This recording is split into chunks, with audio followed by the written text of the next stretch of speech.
Hi, Chris Mc Loone here with Fire Apparatus and Emergency Equipment. Welcome to page 6 of our February 2025 issue. Hard to believe we're in 2025 and hard to believe it's February already.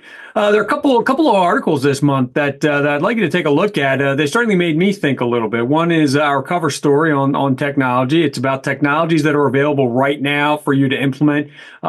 Good article. Really talks about how this, it mentions how you don't have to adopt or implement everything that comes down the pike. It's about doing your homework. It's about doing the research on what will work best for your organization, and making decisions based on that. I know it sounds basic, but I think a lot of times, these technologies come down and we talk about them, and people are thinking, well, this is.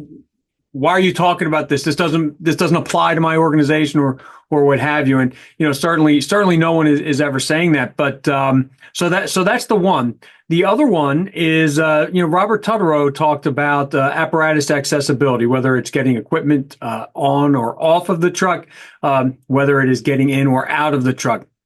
Apparatus accessibility as it applies to safety. And one of the things that he mentioned were the rigs back in the day, a lot fewer compartments. And so, of course, that made me reminisce about the trucks that I came up on. That always happens. But it made me think about a picture that I took of two of our rigs, the 81 LaFrance I always talk about, and what was then the current first out piece, both labeled 302. So it's the 302s. Started to think about, how different, how different they are in size. But they've both seen some fire, but about the only thing that they have in common, besides having seen some fire throughout their years, is the automatic transmission. That's about it. Everything on that LaFrance, just about everything was manual. But I started to think about those technologies. The LaFrance, when we owned it, did not have a thermal imaging camera on it. That came down the road. And those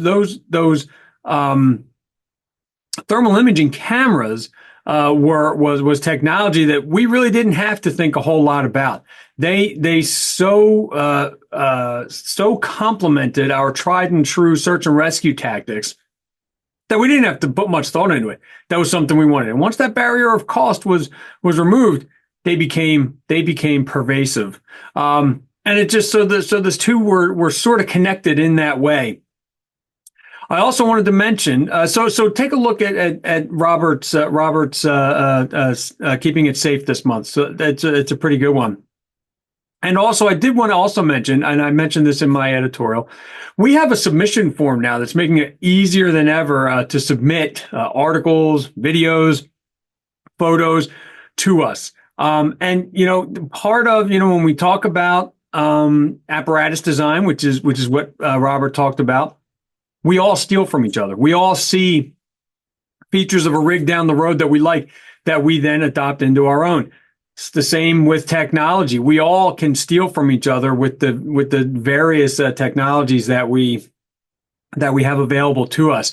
And one of the best ways to do that is to share it via, whether it be a photo essay, whether it be an article, whether it be a video describing it. The best way is to share it with others, and so that we can basically steal it from you.